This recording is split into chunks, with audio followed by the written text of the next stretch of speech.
I'm Frank Crane. I'm a counselor at the Embry-Riddle Counseling Center, and I would like to talk with you today about what I'm calling the art of invite.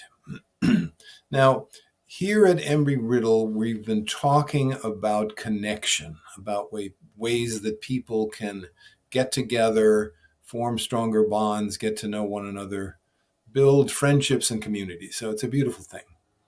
One of the most beautiful things in this discussion is the whole issue of invites or invitations.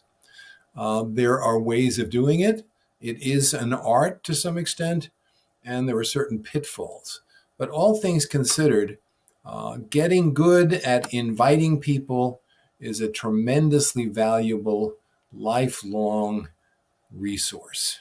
It's like money in the bank or better. Let us begin with a distinction, and we'll start off by looking at two types of statements.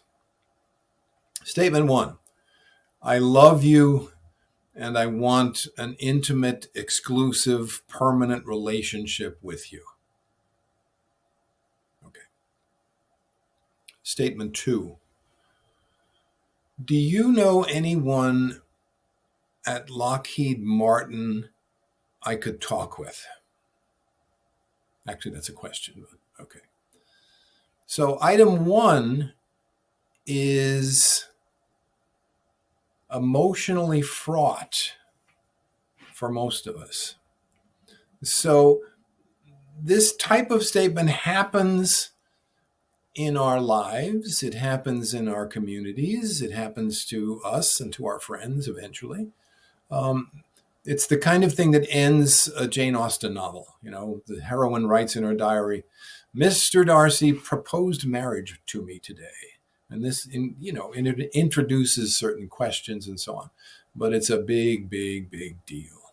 Okay, now, the essence of the invite culture is not to do anything that's ever a big deal.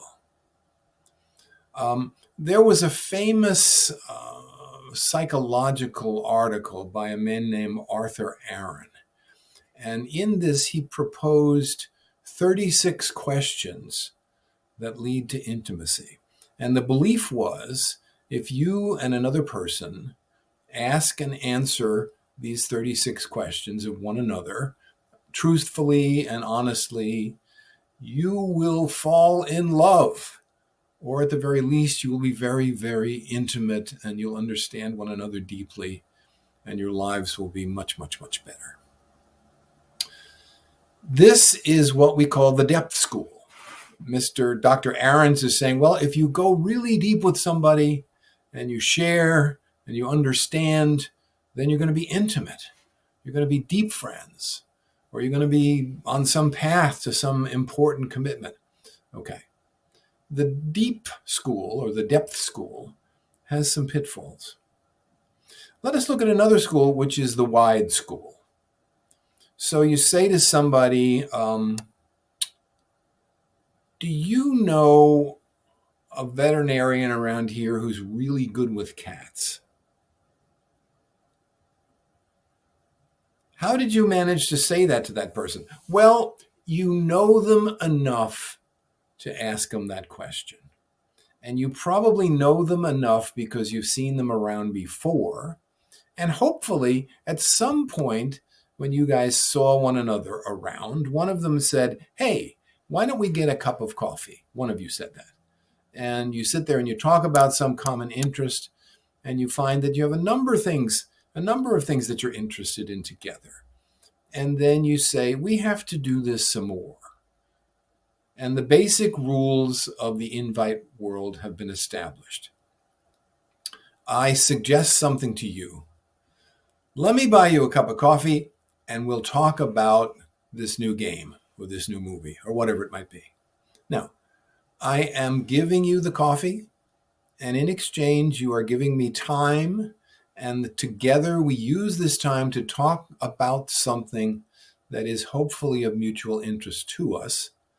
And at some point, one or both of us decides that this is really a good thing. We should do more of it. Okay? Notice how different this is from Mr. Darcy proposing marriage. Okay. In our culture, we have a process called dating. And dating sometimes leads to engagement. And engagement leads to involvement of parents and family members in our relationship. And that involvement continues. It leads to engagement, and engagement leads to marriage. And marriage, no matter what anybody says, is still a big deal. It's a lifelong commitment, at least on paper. And because it's such a big deal, it's emotionally fraught. And because it's emotionally fraught, people don't handle it very well. People don't do emotional, intense stuff very well. They go for coffee very well.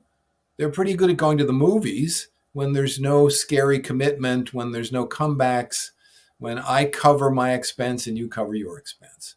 So this is the beauty of the get to know one another culture.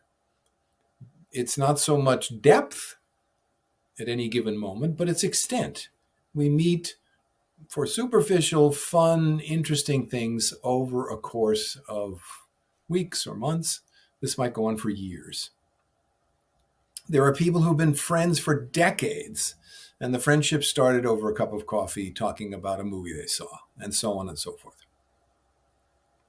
Let me give you something else about invite culture. There was a famous book called Getting a Job. How do people get jobs in America? Well, they get jobs in America by talking to people who know people who know people. You never talk to somebody you know and he gets you a job. No, you talk to somebody you know who talks to somebody he knows and talks to somebody he knows, and then you talk to that person, and then you get a job. So the kinds of things where you invite people for coffee, where you say, let's go to see this movie, or a bunch of us are going to do this, that, and the other. Why don't you come along? And I'll get the check. No. Let me get the check. Here, we'll share it. Okay. And so people share expenses. There's what they call reciprocity or equality. I don't owe you anything. You don't owe me anything. And we do the thing as a way of getting to know each other, having fun, or what have you. So it is wonderful. It is important. It is vital to cultivate these kinds of relationships. And the way you start is by making casual invitations to casual kinds of situations where you can spend time together and get to know one another. Okay. So this is what I'm advocating. Think about someone that you know, but you don't know them that well, and you figure they might be interested in that new movie, Oppenheimer. Maybe they will be. Why? Because, well, they seem to be serious. They seem to be historical focused. And so are you. And so you realize you have things in common. Maybe we could go to the movie, enjoy things in common, and get to know each other better, and maybe do more of this in the future.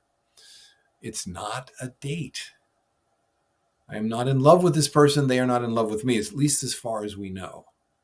You're just doing something that's a common interest.